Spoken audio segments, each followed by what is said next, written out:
people could come in. Come on over, fellas. We had a big meeting with a lot of people, a lot of talent from Israel and from the U.S. And I think we came to a lot of conclusions. And there's very little difference in what we're looking at and where we want to be, where we want to go. And so I just want to thank you for spending time. I know you're going to be over here for a couple of days, and maybe we'll be surprising us on New Year's Eve. That'll be fine. Oh, thank you. And it's wonderful seeing you and Sarah and your whole group. Very talented group. We've done very good work together, and it'll continue. So thank you very much, baby. Thank you. Thank you very much. Thank you, Mr. President. Thank you. I have to say that in addition to what I said, that we've never had a friend, even close, a friend, as President Trump in the White House. I think he's been extraordinary. President Trump in the White House. I think he's been extraordinary in his friendship and his support for Israel, his principled positions, his willingness to just cut through and get to the essence of things. And I don't say that as in Israel. And President Trump has done the exact opposite. He's achieved remarkable things in the Middle East because we work together. We talk about our ideas. Sometimes we have different ideas, but we work it out. And most of the time we see eye to eye. But it's been a remarkable experience, and this was a very, very productive meeting. And may I say, a very good lunch. Thank you. Thank you for your friendship. Thank you very much, baby. And thank you for your support. It's meant from the heart. Thank you. You know, as I said outside, he's been a wartime prime minister, and we were, well, I guess I could say I was a wartime president in more places than just Israel, if you think about it. But Israel was a big factor, and we're with you, and we'll continue to be with you. And a lot of good things are happening in the Middle East. We have peace in the Middle East, and we're going to try and keep it that way. I think we will be very successful in keeping it that way. And you've been a great friend, and I've been a great friend to you and to Israel, and it's been my honor. And the award that I was given was really surprising and very much appreciated. Well, President Trump has broken so many conventions to the surprise of people, and then they figure out, oh, well, maybe, he was right after all. So we decided to break a convention too, or create a new one, and that is to award the Israel Prize, which we've never awarded it to a non-Israeli, and we're going to award it this year to President Trump. This was announced formally over lunch by our Minister of Education, who's responsible for the Israel Prize. It's going to be awarded to President Donald J. Trump for his tremendous contributions to Israel and the Jewish people. It's such a fitting thing, and it would honor us, obviously, Mr. President, if you could visit Israel in that occasion on our Independence Day. But thank you, baby, very much. That really is a great honor. Any questions, please? We'll go pretty quickly because pretty much we agree on most of the things, and you would know what most of those things are. Please, go ahead. Thank you, Mr. President. I'd like to know if you and the Prime Minister talked about having Israel pull back its troops before Hamas fully disarms. I know that's been an issue. Did you push for that today? Well, we talked about Hamas, and we talked about disarmament. And they're going to be given a very short period of time to disarm. And we'll see how that works out. Staff and Jared Kushner will be in charge of that from our side. But if they don't disarm, as they agreed to do, they agreed to it, and then they'll be held to pay. Well, we have had a discussion, big discussion, for a long time on the West Bank. And I wouldn't say we agree on the West Bank 100%, but we will come to a conclusion on the West Bank. If I could ask, what is the decision? Well, I don't want to do that. It'll be announced at an appropriate time. But he will do the right thing. I know that. I know him very well. He will do the right thing. Yes? There is a growing fear of a confrontation between Israel and Turkey. How are you going to ease this tension given the fact that President Erdogan calls Mr. Netanyahu Hitler and compares Israel to the Nazis? Well, I know President Erdogan very well, and as you all know, he's a very good friend of mine. And I believe that, and I do respect him, and Bibi respects him, and they're not going to have a problem. They're not going to have a problem. I know him very well. And you've seen me do things with President Erdogan and Turkey that nobody else could have done. We're not going to have a problem. He's done a fantastic job. I'm with him all the way. Yes. Are you concerned that Israel is not moving quickly enough to phase 2 of the peace plan? Well, I'm not concerned about anything that Israel's doing. It's impossible by taking out Iran. And speaking of Iran, I hope they're not trying to build up again, because if they are, we're going to have no choice but very quickly to eradicate that buildup. So I hope build up, as I've been reading, that they're building up weapons and other things. And if they are, they're not using the sites that we obliterated, but they're using possibly different sites. We know exactly where they're going, what they're doing, and I hope they're not doing it, because we don't want to waste the fuel on a B-2. It's a 37-hour trip both ways. I don't want to waste a lot of fuel. Okay? Mr. President Trump, this was your last remarks regarding the pardon request of Prime Minister Netanyahu. Herzog office told us that you have not talked after the official request of Prime Minister Netanyahu pardon. Can you clarify to us, did you talk Which about request it are you talking about? with the President Herzog, the Israeli President Herzog? Did you talk with him directly? President Erdogan? Herzog. The Israeli So President you're talking Herzog. about pardon? Yeah. Oh, well, you got to say that. No, I think he's going to be in great shape. He's a wartime prime minister at the highest level. He's achieved tremendous success. And I'll say it, if you had 8 out of 10 prime ministers in his position right now, or before right now, maybe, you wouldn't have Israel any longer. Israel would not exist. I'd say two of them would, and 8 of them wouldn't. Those are not good odds. You needed a very special man to really carry through and really help it, actually. And because of that victory, we were able to get peace in the Middle East. If you had a different kind of a personality, if you had a weak person or a stupid person, and there are plenty of both of them, you would not have had success, and you might not have Israel. And you report for Israel. I know you're very proud of it, and you do a great job. You might not have a job, because there might not be an Israel right now if you had a different prime minister. That's a big statement, but to me it's a very simple statement to make. I'm looking at Pete Hegseth, and he's sort of nodding. If they don't have a strong prime minister, Pete, you might not have Israel today. I think he'll go down in the record books. And, I was a big help. I'll be honest with you, big help. Somebody said in the room, if you don't have Trump, you need it of Israel right now. So it's a big deal. Yeah, please. Mr. President, a recent poll showed that as many as half of Gazans would be willing to leave the Gaza Strip if afforded the opportunity to do so. Back in February, you said that all Gazans should be. I heard that number today. Half of Gaza would leave. I've always said it. I said if they were given the opportunity to live in a better climate, they would move. They're there because they sort of have to be. I think it would be a great opportunity. But let's see if if they were given the opportunity, I think even higher than that. The group that did the poll is usually, I call them negative pollsters. You have a lot of them. And yet this poll was, I think, very accurate, other than it would be more than half the people if given the opportunity. But they haven't been given that opportunity. So we'll see what happens. Point of understanding regarding Syria. We do have an understanding regarding Syria. Now, we get along with him great.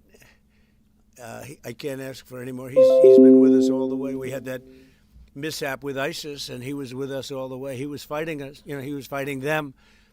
So I hope Israel, I'm sure that Israel and him will get along. I will try and make it so that they do get along. I think they will. Bibi, do you have anything to say about that? Yeah, well, our interest is to have a peaceful border with Syria. Our interest is to have, and we openly say it, we want to make sure that the border area right next to our border is safe. We don't have terrorists, we don't have attacks, and we also want to secure our Druze friends. And by the way, I think not only the Druze, but other minorities, especially the Christians, should be protected as well in Syria and throughout the Middle East and in Nigeria. In your efforts, we back completely because Christian communities are beleaguered around the world and especially in the Middle East, but in parts of Africa too. And we stand for the same thing.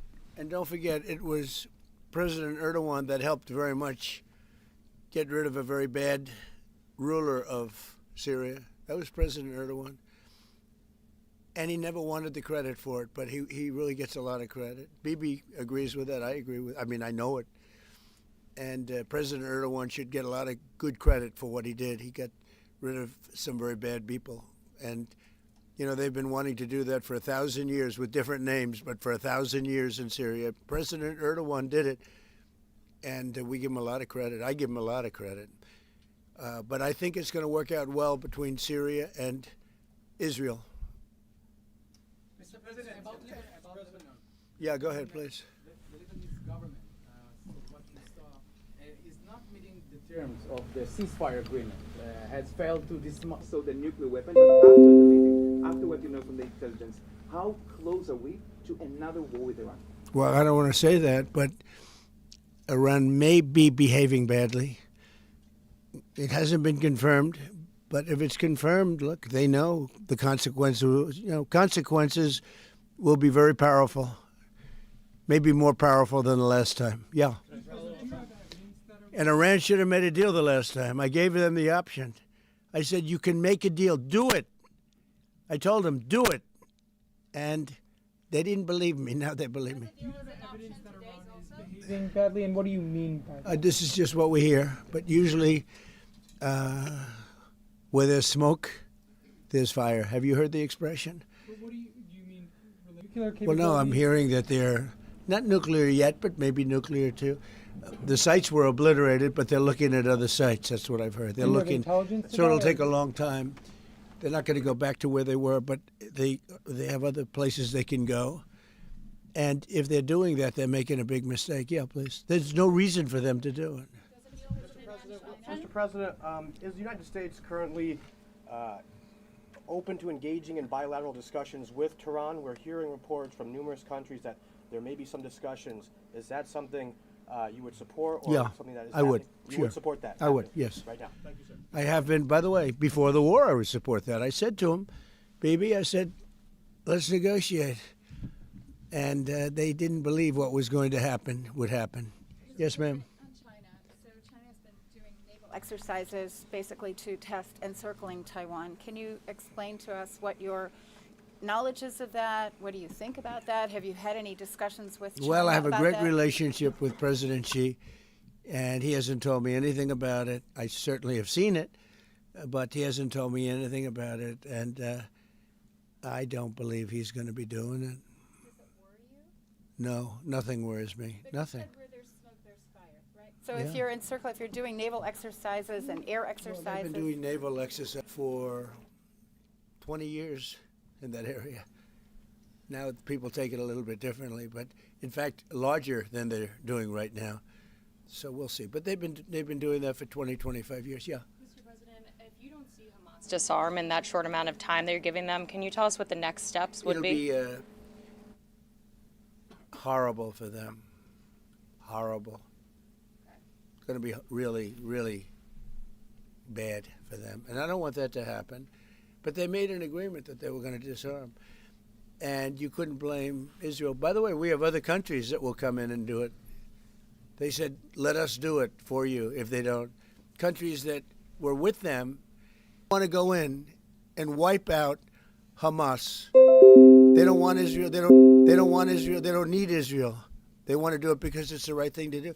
Because they were for the deal based on the fact that Hamas pledged, they swore that they were going to disarm. Now, if they're not going to disarm, those same countries will disarm. Now, if they're not going to disarm, those same countries will wipe out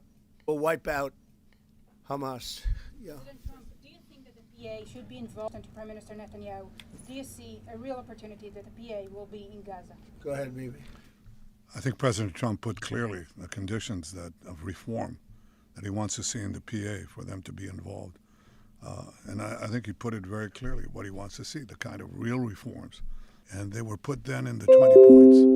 And it's up to them. Remember this, if we didn't do what we did to Iran, just to make the subject just slightly different, you wouldn't have peace in the Middle East. You wouldn't have a deal signed in the Middle East. You wouldn't have a deal. Because other Arab nations, which are great people, I know them very well, I know them all, they're great people, they wouldn't be able to have agreed to peace in the Middle East because you would have had a dark cloud hanging over everything. It wouldn't have been possible. So Iran has been greatly reduced in power, prestige. I don't want to use the word humiliation because, they're trying to build up again. But we can't let them build up because if they build up, there can't be peace in the Middle East. It was a mistake. When they wiped out Iraq and Iran were about the same power. And they fought each other with different names for 1,000 years. And then our country came out and blew up one of those two countries, namely Iraq. And all of a sudden, Iran had the whole Middle East all to itself. But that's not true anymore. That's not true anymore. Think about your plan to expand the Abraham Accords. Is it still on the table? The normalization? Saudi Arabia is great. We have a great leader and a friend of mine and a friend of a lot of people. Also an enemy of some people, but those people aren't doing so well. Saudi Arabia has been very good as far as I'm concerned. They've done everything that we can. Israel is on the They're getting along great with Israel. They will. And at some point, they'll sign the Abraham Accords. Mr. President, so one of the big domestic tasks ahead of you is to pick a new chairman for the Fed. Yeah. You've said that you have one favorite, but you're I also do. doing interviews. Still do. Hasn't changed. Yeah, I'll announce them at the right time. There's plenty. Is But there in the any meantime, chance- we're doing numbers that nobody's ever seen. We have $18 trillion coming in. We had a 4. He wouldn't have done that. But he's an absolute fool who's building a new Federal Reserve, or he's doing a renovation of a building. Maybe he's up to $4.1 billion to do a renovation of a few very small buildings. It's the highest price in the history of construction. He's spending more money than any building has ever spent per square foot on the renovation of, as an example, I'm doing a magnificent, big, beautiful ballroom that the country has wanted, the White House has wanted for 150 years. It's a massive job, and it's a tiny fraction of that number. And we're under budget and ahead of schedule. Now, it's bigger than I told you. After realizing we're going to do the inauguration in that building, it's got all bulletproof glass. It's got all drone, they call it drone-free roof. So drones won't touch it. It's a big, beautiful, safe building. But it's a big project. For a tiny fraction of that, we're under budget and ahead of schedule. And they've wanted it for 150 years. Think of it. The Federal Reserve building, 2 buildings there, they don't know what they're doing. They're way over budget. I mean, almost, this was built during the Biden administration, and I rode by it the other day, and it's headed by the head of the Federal Reserve. Too late, too late, Powell. Too late because he's always too late with interest rates, except before the election. He was too early because that would have helped. That was supposed to help get her elected. It had no impact. We won all 7 swing states. But no. We're thinking about bringing a suit against Powell for incompetence. Because think of it, these aren't outstanding buildings. These are small buildings. He's at $4 billion more. It's going to end up costing more than $4 billion. $4 billion. It's the highest price. But he's come close. I mean, we're getting pretty close. I would fire him. I'd love to fire him, but we're so close. We're so close, maybe but maybe I still might. Will you sell F-35 to Turkey? Say it? Are you Will going you to sell approve a selling of F-35 to the Turkish? We're thinking about it very seriously. And what is What your prevented- reaction to this? They'll never use it on Okay. Thank you, Press. Okay. Thank you, Press.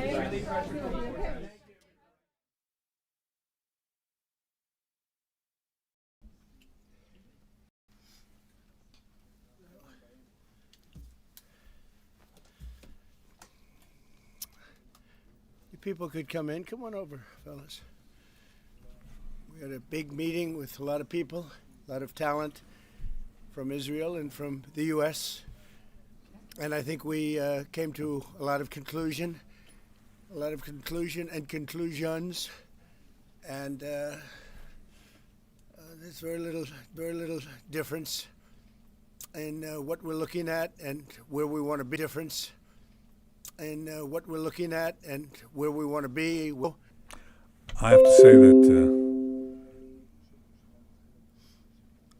say that in addition to what I said, that we've never had a friend, even close, a friend, as President Trump in the White House. I think he's been extraordinary in his friendship and his support for Israel, his principled positions, his willingness to just cut through and get to the essence of things. And I don't say that as a compliment. I just mean it. People have heard me say that behind your back, Mr. President, many times. But I want to say something else. I think we have a partnership, if I can quote you, second to none. I think it's allowed us to do enormous things. You know, people said there was a different